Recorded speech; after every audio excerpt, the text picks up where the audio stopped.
On today's broadcast, the government says no to Boeing's F-15 Silent Eagle and prepares to overhaul its jet procurement project. South Korea reiterates it does not recognize North Korea as a nuclear state, and polling shows a majority of South Koreans want the main opposition party to give up its lengthy protest against the ruling camp. This is KBS World Radio News. I'm Bruce Harrison.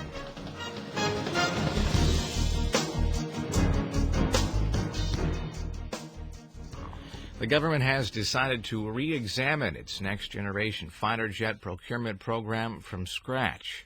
The Defense Acquisition Program Administration held a meeting Tuesday chaired by Defense Minister Kim Kwon-jin and voted against Boeing's F-15 Silent Eagle, which was the sole candidate for the program. The Defense Acquisition Program Administration said the decision is based on comprehensive evaluations on the aircraft's performance and costs. The administration added it will swiftly restart the procurement process through consultation with related ministries on requirements and budgets in order to minimize a potential vacuum in air defense. Boeing's F-15 Silent Eagle had been recommended as the sole candidate in the fighter jet procurement program since it was the only candidate to meet the 8.3 trillion won budget. The F-15 Silent Eagle was the second choice by the administration out of three candidates in an earlier stage. The Defense Ministry says the South Korean government, as well as the international community, do not recognize North Korea as a nuclear state. Defense Ministry spokesman Kim Min-suk also said Tuesday there are greater chances the North could develop and actually use nuclear weapons, but it's believed the North has not yet secured technology to miniaturize nuclear warheads to mount on a ballistic missile. The government's comments followed those of Ben Rhodes, the U.S. Deputy National Security Advisor for Strategic Communications. Rhodes said Monday that North Korea already has a nuclear weapon and Iran does not. Spokesman Kim said Rhodes is thought to have made the remarks to compare Iran with North Korea in terms of the level of nuclear technology. The Foreign Ministry also said both South Korea and the U.S. share the same view regarding North Korea's nuclear weapons possession. Foreign Ministry spokesman Cho Tae-young said the U.S. clarified its unchanged view that North Korea is not a nuclear state.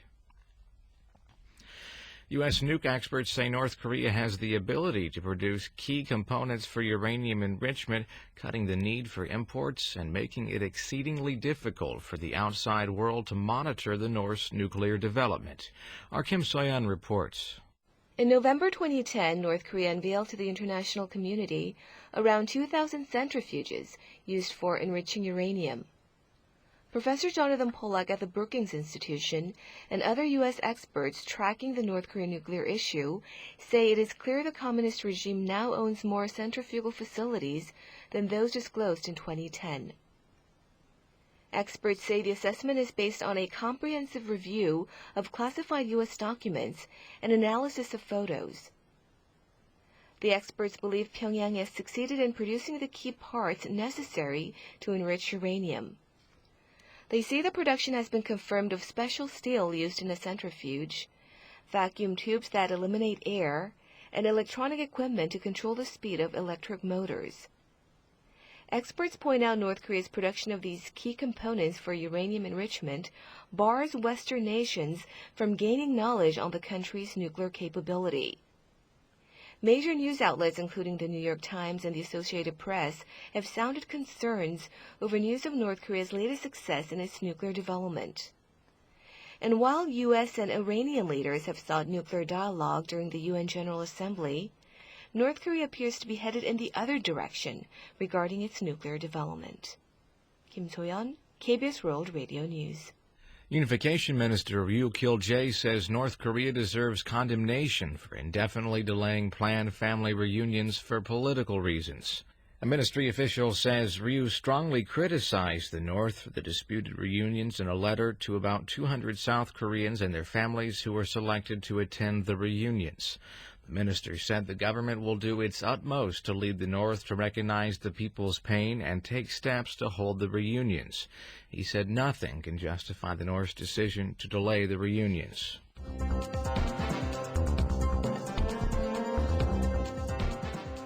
You're now listening to the news from KBS World Radio's News Center in Seoul, Korea. A survey shows President Park Geun-hye's job approval rating stands at more than 63%. The poll also finds over half of South Koreans want the main opposition party to stop its protest against the ruling camp and return to the National Assembly. Our Bae Ju-yeon has more. A KBS survey finds more than 50% of South Koreans believe the main opposition Democratic Party should end its protests against the ruling Saenuri Party. The survey was conducted on Sunday, the last day of the Chuseok holiday. 54.4% of respondents said the DP should stop its protests outside the National Assembly and join parliamentary sessions. Over 31% said the DP should simultaneously pursue its protests outside Parliament while engaging in parliamentary activities. On last week's failed talks between President Park Geun-hye and the leaders of rival camps, roughly 34% said the DP is to blame, while some 21% blamed the president. Around 19% put the blame on the president and both political camps.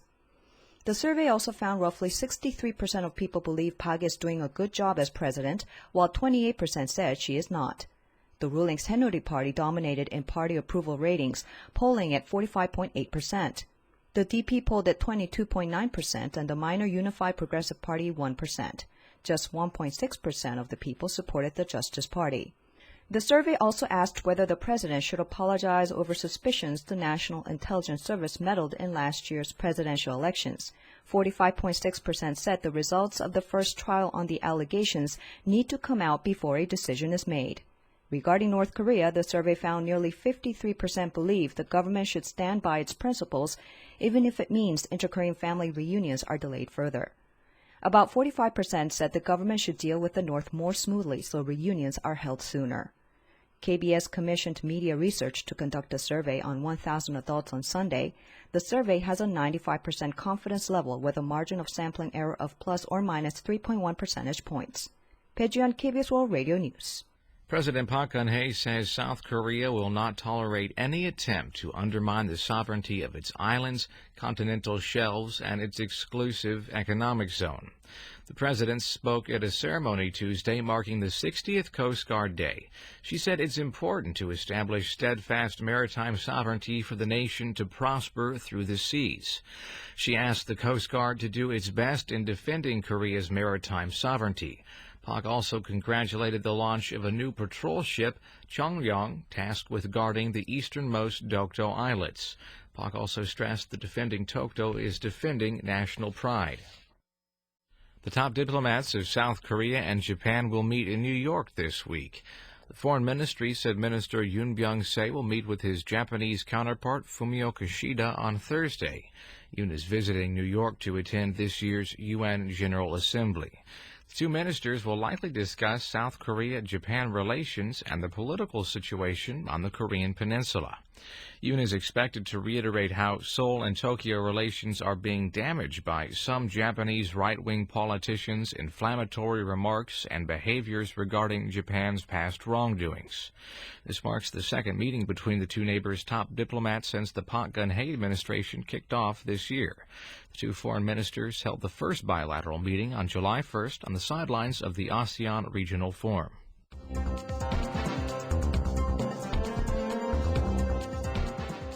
You're now listening to the news from KBS World Radio's News Center in Seoul, Korea. Global credit ratings agency Standard & Poor's has maintained its sovereign credit rating for South Korea at A+. The agency also retained its long-term rating for the country as stable. The Finance Ministry said Tuesday Standard & Poor's decided to retain its rating for the country, citing South Korea's favorable policy environment, sound fiscal conditions, and balanced external liability position. S&P said in its release South Korea has major weaknesses such as geopolitical risk stemming from North Korea and the cost it will incur in the event of reunification. But the agency predicted the North will not witness serious political unrest over the next few years. Credit rating agencies Fitch and Moody's also recently retained their sovereign credit and long-term ratings for South Korea as well. A permanent secretariat for the Joint Committee to manage the Inter-Korean Kaesong Industrial Complex will start operations next Monday. The Joint Committee held talks at the complex in North Korea Tuesday and agreed to the start date. A Unification Ministry official in Seoul said the secretariat will be comprised of 10 members from each side, adding Seoul will send public officials as staff. The Secretariat will deal with inter-Korean communications, access, investment protection, and globalization of the complex.